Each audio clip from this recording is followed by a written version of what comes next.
ini sudah kenal dengan PTH ini dari 2018 akhir. Jadi nggak mungkin anak saya membodohi PTH untuk memakai Moses, karena Moses waktu sidang pun mengatakan tidak ada keinginan Jefon membawa Cimi itu, si Moses dari Cimi nggak ada sama sekali, ya. Jadi Moses juga sudah mengakui kalau dia yang bikin PTH dengan motif Wirawat Maja, dan Agi Gama juga sudah mengakui kalau dia sudah menerima uang dari anak saya yang transfer. Jadi salah anak saya di mana? Anak saya karyawan, ya, anak saya karyawan, bukan dalam satu kelompok dengan Moses dari NPH itu.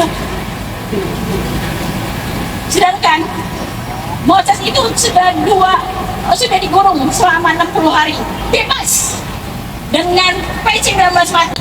Bagaimana dengan anak saya? Dan lagi, dia Gama dan dia Surbakti tidak pernah jadi tersangka. Ada apa dengan JPU, dengan penyidik di Korea Utara? Saya mempertanyakan ini, bagaimana keadilannya? Saya seorang ibu, JPU juga seorang ibu. Karma itu instan. Jangan semena-mena dengan anak saya. Tolong punya hati nurani sedikit juga sebagai seorang ibu. Bukan saya aja seorang ibu, tapi JPU Erman juga punya anak. Kenapa anak saya yang dikriminalisasi, sedangkan yang bikin PJH itu Moses Tarigan, dan yang terima duit Agi Gama? Ada apa dengan kasus hidung yang meng-ACC JPU Erman untuk menaikkan anak saya menjadi P21? Ada apa? Ada apa dengan JPU Erman, dengan penyidik Freddy? Ada apa? Saya mau tanya di sini. Jangan begitu. Kita sebagai orang tua, anak nggak salah. Bagaimana perasaan kita sebagai seorang ibu? Anak saya, PT ini kurang ajar. Suami saya gajinya dia nggak dibayar setahun, nggak dibayar sama PT ini. PT ini juga sudah korupsi uang negara. Korupsi uang negara pakai bank Mandiri Gatot Subroto. Coba periksa Gatot Subroto itu Mandiri. Jadi ibu merasa bahwa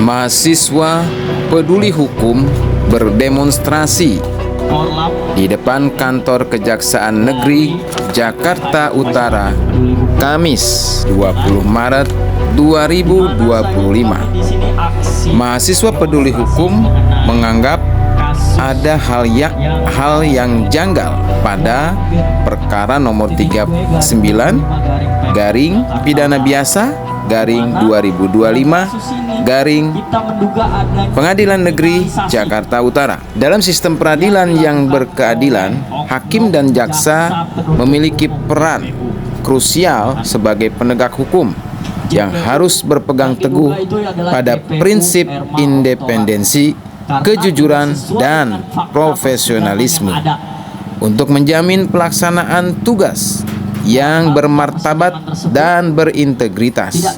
Kode etik hakim dan kode etik jaksa menjadi pedoman utama yang harus ditaati dalam setiap tahapan proses hukum.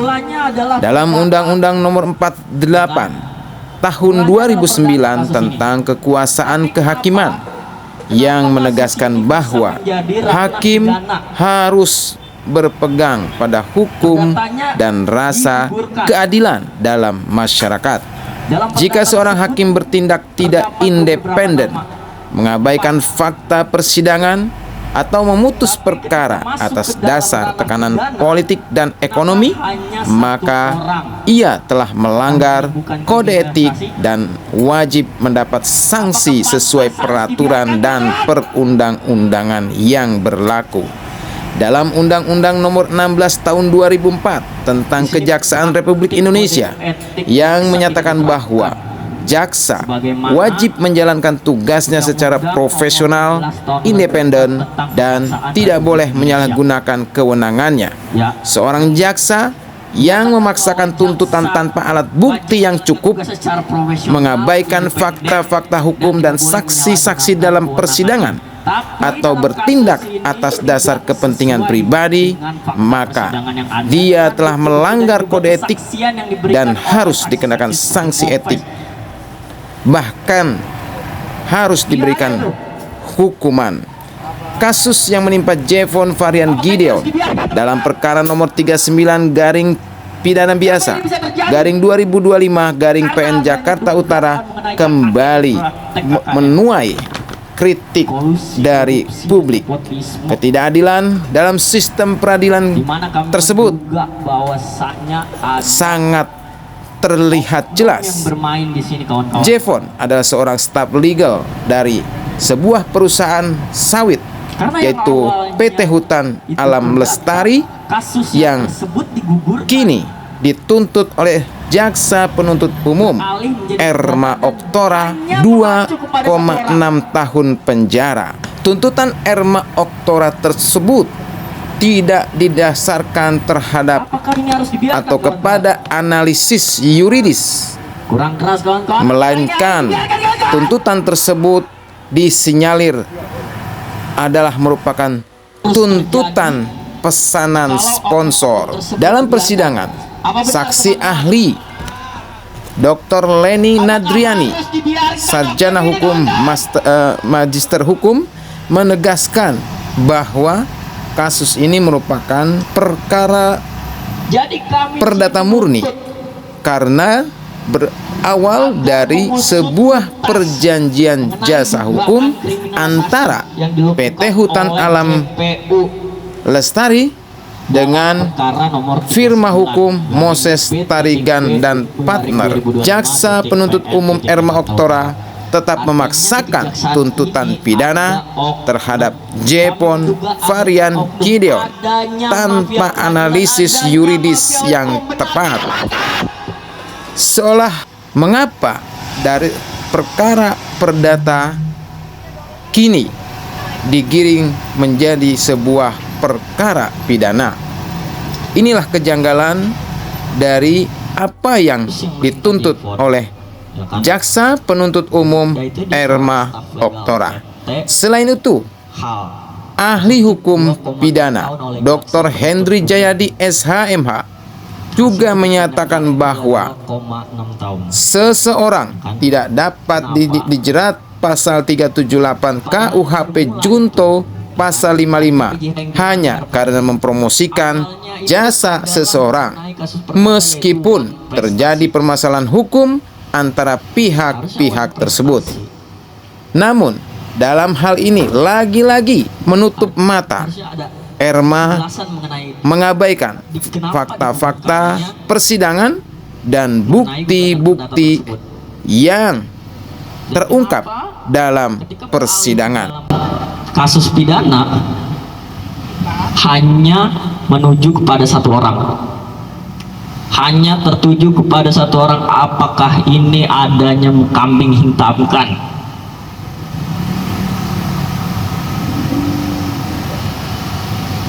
Apakah kriminalisasi ini harus dibiarkan?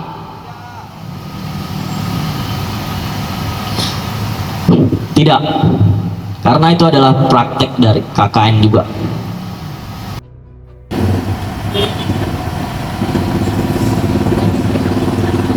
Oke, mungkin sekian orasi dari saya, akan dilanjutkan oleh rekan-rekan saya. Inilah kawanku, datang kembali untuk perubahan.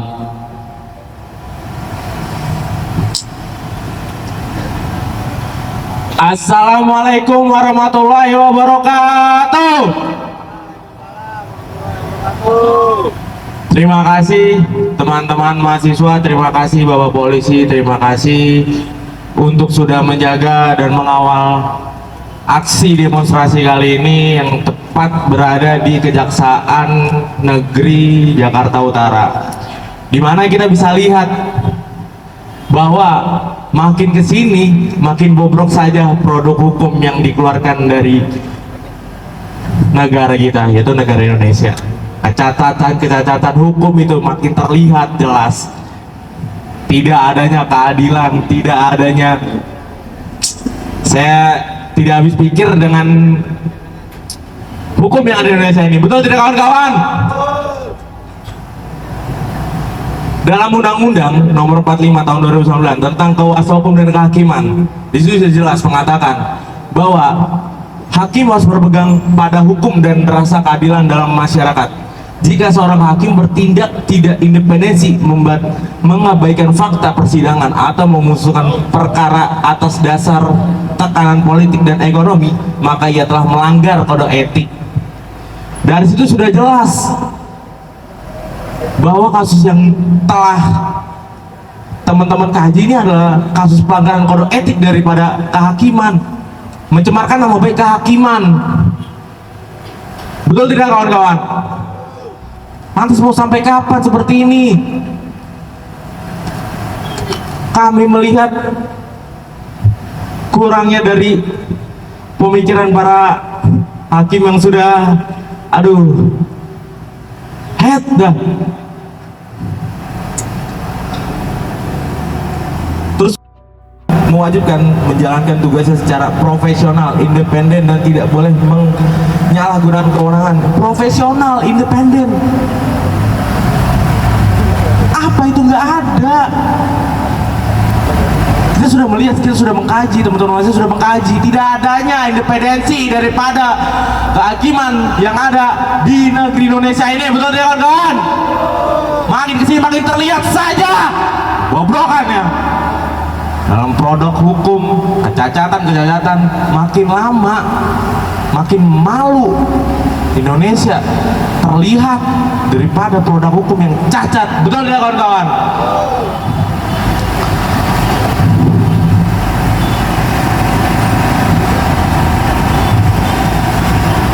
Maka di sini kami dari teman-teman MPH, mahasiswa peduli hukum, tidak ingin adanya kecacatan produk hukum. Dan kami juga menuntut bahwa majelis hakim harus berbuat objektif kepada atas pengambilan putusan. Dan yang kedua, tolong berantas para mafia-mafia yang ada di luar sana. Betul tidak kawan-kawan? Yang ketiga, usus tuntas kasus kriminalisasi yang dilakukan oleh JPU dalam perkara nomor 39 PIDB _2005 PN Jakarta Utara. Dan yang terakhir, kami ingin periksa dan copot kursi daripada PIDUM dan JPU yang mengatasnamakan Erma Okta karena diduga ketidakprofesionalannya menjadi hakim. Betul tidak kawan-kawan? Mungkin itu saja yang dapat saya sampaikan. Kurang kebenaran,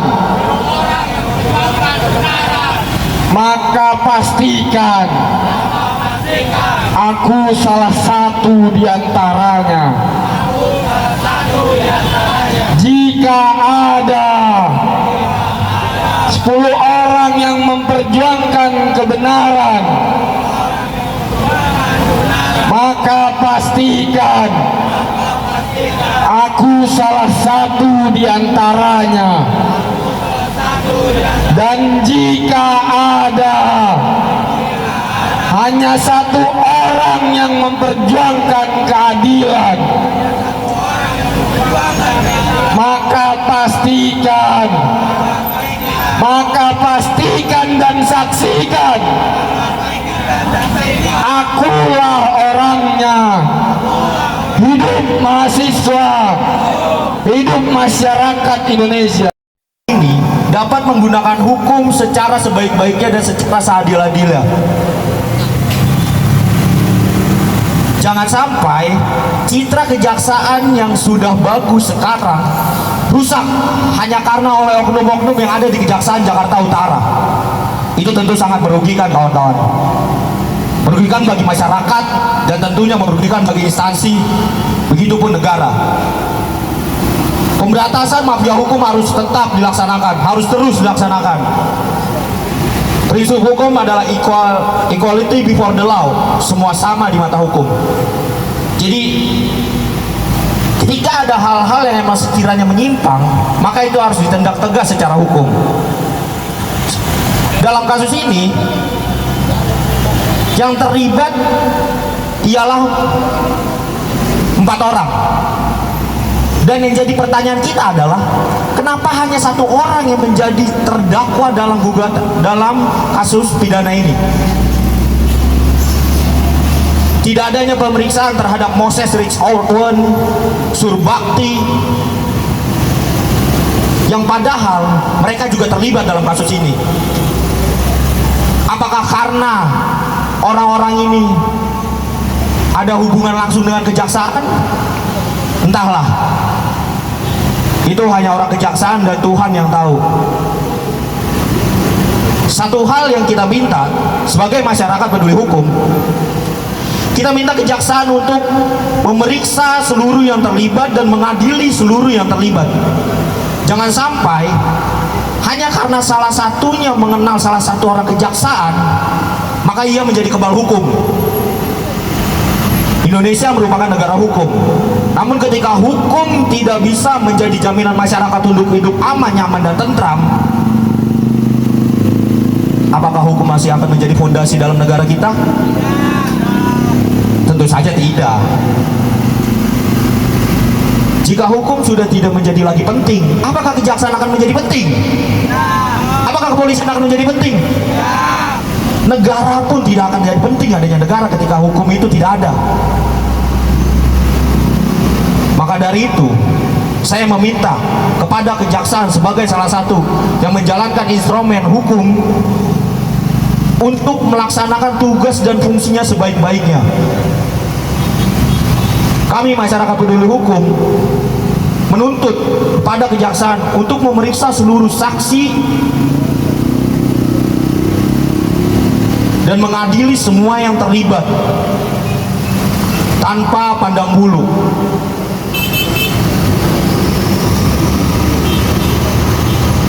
Lagi-lagi, ketika kejaksaan saja sudah pandang bulu, kepada siapa masyarakat harus percaya? Polisi pukul sipil, kejaksaan tipu-tipu. Belum lagi yang terbaru, aturan dui fungsi. Hukum mana lagi yang harus kita percaya, kawan-kawan?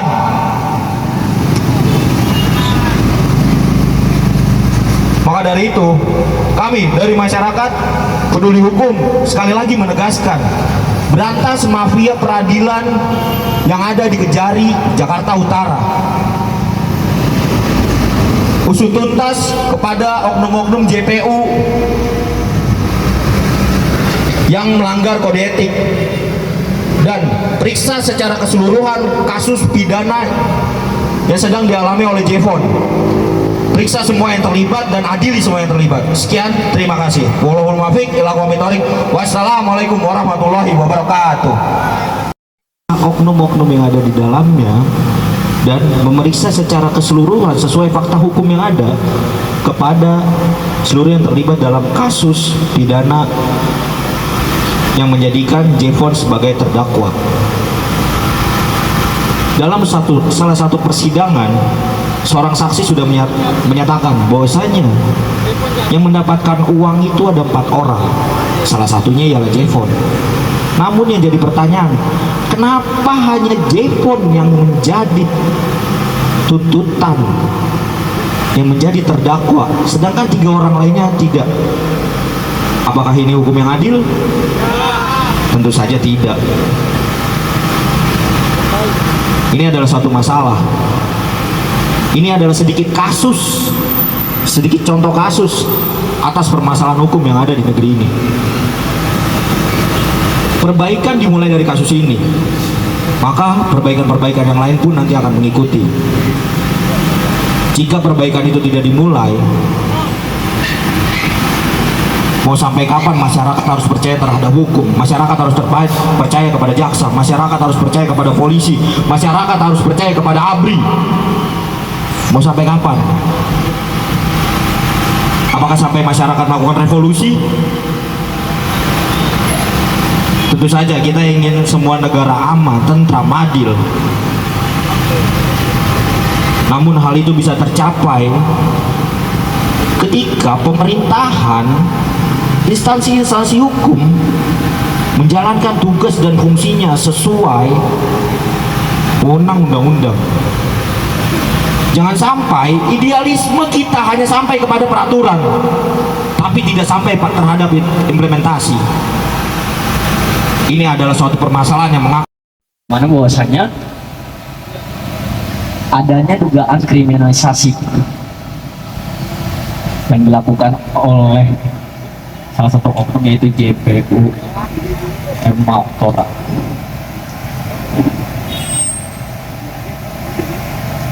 Sedikit yang akan saya sampaikan.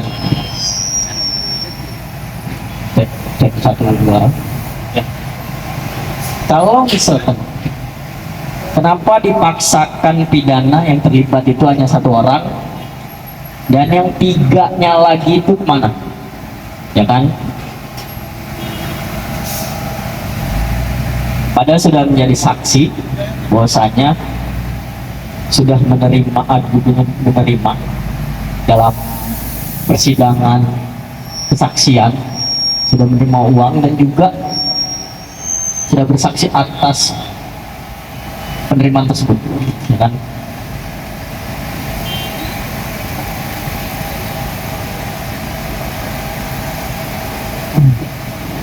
Kalau dipaksa masuk pidana, kenapa yang terlibat hanya 1 orang yang dipaksakan sampai proses tuntutan jaksa pidana umum, sementara 3 orang yang lain seperti Moses Tarigan, Dian Subakti, dan Agi Gama bebas di luaran.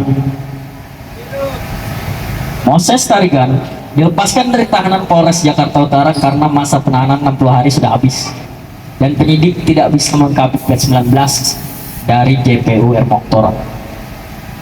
Sementara 3 orang tersebut sudah jadi saksi di persidangan perkara nomor 39 kali ini. Tidak ada apa dengan JPU? Ada apa dengan Kejaksaan Negeri Jakarta Utara?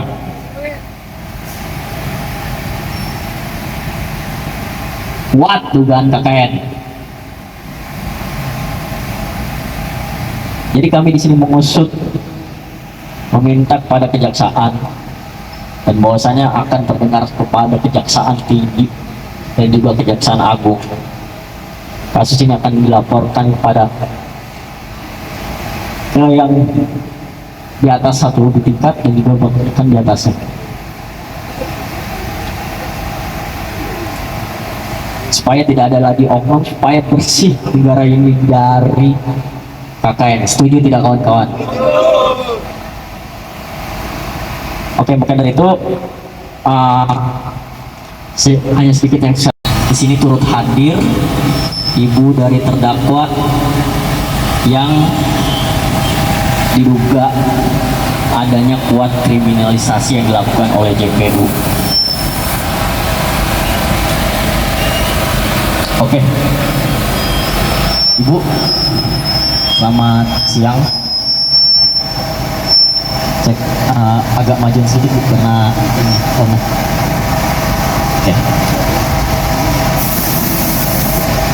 Jadi dari yang kami kaji ini, ya kan, bahwasannya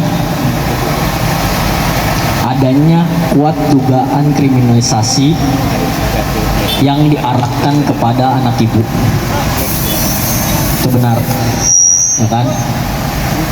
Nah, saya di sini ingin mempertanyakan mengenai kesaksian ibu. Ibu sudah menjalani persidangannya anak ibu, ya kan? Ibu bisa memberikan pendapat ibu bahwasanya ada apa sih dengan kejaksaan ini, ya kan? Ada apa, kenapa bisa anak ibu saja yang dijadikan kriminalisasi atau dijadikan kambing hitam, kenapa yang 3 lainnya itu tidak? Waktu pertama kali anak saya lulus terus itu diminta sama PT hal ini untuk menjadi bagian legal. Karena anak saya baru lulus dan tidak ada KTA basnya. Jadi PT ini meminta kepada anak saya, ada nggak teman kamu yang bisa membantu, karena PT ini banyak hutang di luaran, orang pada nagih, nggak ada yang bisa. Anak saya kan nggak bisa beracara, jadi dia minta sama temannya ya untuk membantu. Jadi itu dia